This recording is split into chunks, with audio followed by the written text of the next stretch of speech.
Sengicabange kahle baby ngihamba nawe ngikhetha wena kuphela ngifuna abanye wena kumele ungizalele izingane uthando langempela ngeliqhabuka ngawe. Hello, Skinn'e, ni hao, and hey, to go Busi here, and today it is Freedom Day. Okay, so happy Freedom Day. I am South African, as most of you should know. I am very passionate about my country, very passionate about the people, and yeah, I want to be the president of the Republic of South Africa. Not the next president, obviously, but definitely within 20, not within, but like around 20 years from now, okay? That's the goal, that's the vision. I don't want to be an old president. I still want to have this vigor and this vim. Yeah, so today in this video, I'm just going to chat about my thoughts 27 years after the dawn of our democracy. Yeah, so if you'd like to listen to that and find out more, then you know, keep listening. But before we get into it, I'd like to remind you to subscribe to my channel, give this video a big thumbs up, leave a comment down below, etc, etc. So, okay, without further ado, let's get into it. Happy Freedom Day, everyone. It's been 27 years. If you don't know or you can't visualize 27 years, just this is what 27 years looks like. So yeah, we've had 27 years of freedom, 27 years of, well, we've had 27 years of,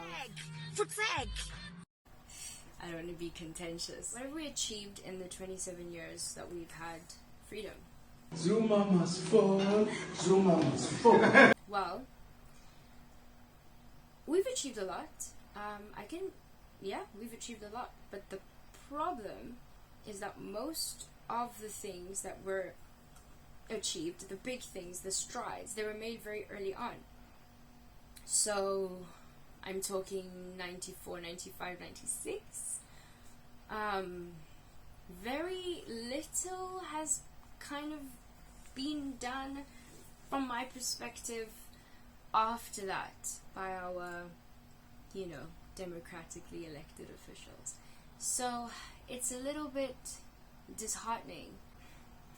So most of the things that have been achieved have been spearheaded by communities and people, and the government has, for the most part, been not a driving force of change, but actually very, we've seen it more apparent than ever during this panorama, the looting of state resources, the just general disregard for human life. People, by people I mean politicians, were buying new cars, they were living large while people didn't have water. This is some professional, and this is in different areas. What the? How can you wash your hands when you don't have water? Amanzi, guys, yeah, that was, I guess, to me, the sort of point of no return when it comes to the ruling party, is just seeing that blatant disregard for human life. The humans that have put you there. I am disgusted. Yeah, I don't see how they can come back from that.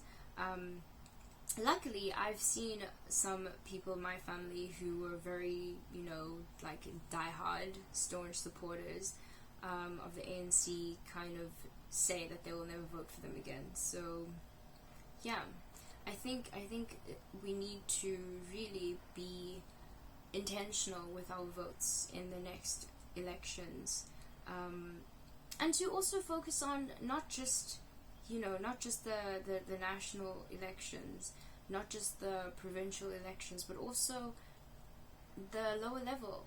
It starts locally.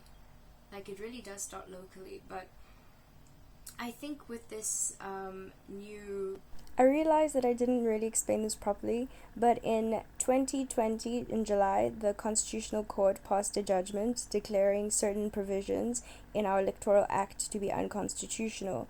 For example, the fact that candidates who didn't belong to parties were not eligible to run for national or provincial elections. And so they have given Parliament 2 years to amend this.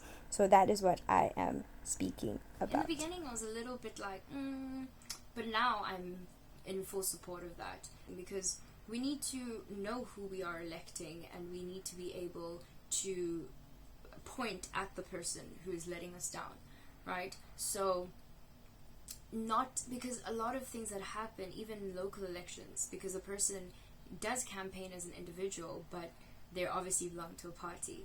And because of that, when things do go wrong, they can just blame, oh, you know, things are like this and things like that. They give excuses. We hold people and individuals to account. We know that this is the person I voted for. I didn't vote for a party. I didn't vote for the DA. I didn't vote for the EFF. I voted for this individual. They need to be meeting certain expectations. They need to have debates. They need to tell us what they're going to do, right? And not just depend or rely on their party's manifesto. I also think that in terms of presidency, because once you're a president, as long as you're not like, you know, like impeached or whatever, vote of no confidence, all that, you still get to enjoy the benefits of being the, you know, it's like a former president. But I think we should have certain goals, certain levels of expectations for politicians, so that if you don't meet those requirements at the end of your term, you should you know, lose out on those benefits. Because a lot of the politicians, they kind of do some work in the beginning, because, you know, they're kind of like, but towards the end, it's kind of more of a, I don't know, scarcity mentality of trying to loot as much as they can before they go, yet they still enjoy the benefits of, you know, being a former state leader. Yeah, so I'm just very frustrated, right? I'm very frustrated with the, you know, all the older people that are there at that point. So I think that we do need to have young people more actively involved in politics, not just in terms of student leadership in universities, but actually, you know, doing more in their everyday lives, because our democracy is a participatory one, which means that we should be participating in things, not just when we vote, right? Not just at the ballot, but also, you know, Parliament does ask for public participation on certain bills and acts and stuff, so they do ask for comments. I myself should be doing more, and I bet most people have never done that at all. But I also do understand that it's about access. Some people don't have access, but to those that do, try to use that. Use your privilege to make things better. Be an active participant in your life. Also, in terms of student politics and stuff, I think that it should go without saying that when students are protesting for their rights, fees must fall, etc., that they should not be wearing party regalia. They shouldn't. It literally should not be related to your party, because most of y'all are wearing clothes of the party that is sending cops to shoot you. So, yeah, I think that people are fighting for themselves and their own futures as politicians, instead of actually representing students. So, yeah, that's on that. But anyway, I'm going to have a conversation tonight, host a dialogue or a sort of a room on Clubhouse about South Africa 27 years on. What have we gained? What have we, achieved? So hopefully some of you will be a part of that if you have access to Clubhouse. And yeah, anyway, those are my thoughts of 27 years post-democracy. Not really anything groundbreaking or revolutionary, but we still have a long walk to freedom, and I hope that we all continue walking that direction and striving for it, because yeah, the cost of a born free it's not free. The freedom that we have now came at the expense of many lives, and we should hold on to that, remember that, and continue to strive towards something better, right? They didn't complete the walk, they just stepped into it, and we have to continue. So yeah, when I'm president, I hope that I, remain accountable, and that I'm not this, untouchable person that if people speak out against me, they get investigated. Cyril. So yeah, anyway, it's a lot. And not physically being in South Africa obviously limits me a lot in terms of things that I can and cannot talk about.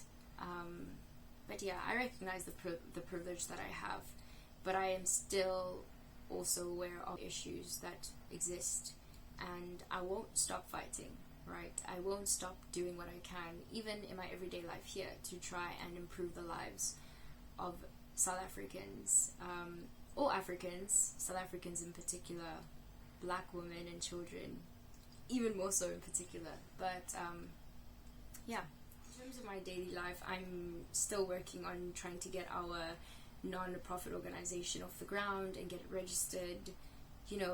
I've been really busy with school, with Itoho, and also like really tired because of my vaccination, which made me really, really sleepy the next couple of days after the shots. But yeah, there's a lot of things that I'm trying to work on, because I do a lot of like, not charity, but I'd say goodwill on an everyday basis, but it's on a small scale. So I'm trying to have as big of a positive impact as possible. I don't know how to phrase that properly, but I hope you understand what I mean. So yeah, if you are interested or excited or passionate about the youth, please connect with me and let's see what else we can do. I really am passionate about education, skills development, and just opportunities. If you are a South African and you're under the age of 25, for example, you would like to apply for an international scholarship, also message me. I try to respond to everyone in time, but sometimes I don't see some messages, so your best bet is to try me on all platforms to be able to get a speedy response. But I'm willing to give any advice on sort of scholarship applications and procedures, etc., etc. Yeah, because I'm in China, so I can be able to really give a lot of advice on that. But in terms of other things too, I don't always have a lot of time, but when I do have time, I do try to do what I can. So if you would like to apply for maybe Chinese government scholarship, but it's already too late for this year, but for the next intake, do message me. If you're in matric at the moment, yeah, message me. I can help you out.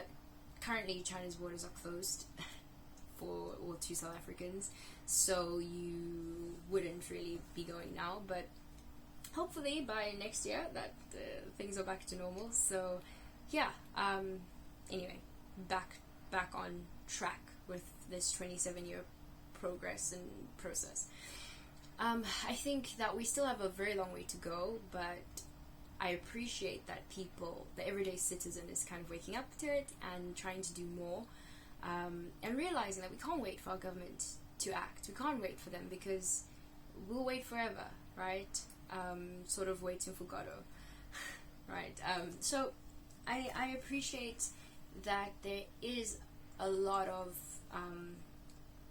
talk and dialogue, and I hope it's not just a case of me being in an echo chamber, but I do try to talk to other people, not just South Africans, but people across the African continent, even if they're in the diaspora. I do try to have meaningful conversations and engagement, just so because I am a Pan-Africanist by heart, which some people will hate, especially those xenophobic put SA first people, which really grind my nuts because guys, you just don't understand what it's like to be a foreigner abroad. And yeah, just to be a foreigner. It's not. Yeah, I don't really want to talk about it because I'm gonna get really angry. So yeah, I am a Pan-Africanist. I believe in African unity. I hate Afrophobia more than anything else.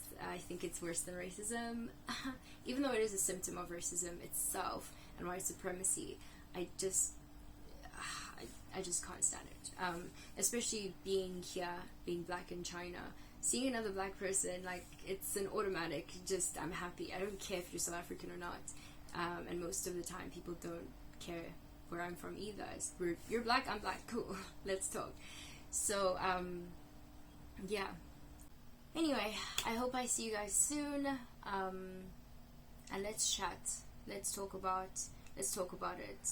What are we doing in our everyday lives to continue on with this democratic project and this freedom project? So let me know in the comments down below, and yeah, I'll see you guys in my next video. Yes, so bye.